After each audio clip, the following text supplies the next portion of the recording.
Ang soft drinks ay may phosphoric acid na nagagamit bilang pangtanggal ng sebo sa damit, pang-alis ng mantsa ng dugo sa aksidente sa kalsada, panglinis ng toilet bowl, pangtanggal ng mga kalawang, kaya mas healthy pa kung tubig ang iinumin mo.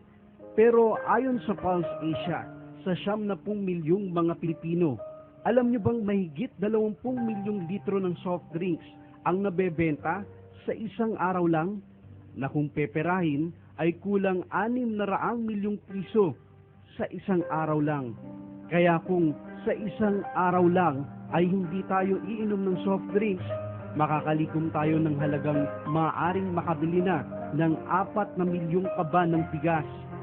Isang araw lang. O pantawid gutom na sana ng mahigit 2 milyong pamilyang Pilipino. Isang araw lang. Ang paggawa ng mabuti ay hindi po magbubunga ng masama.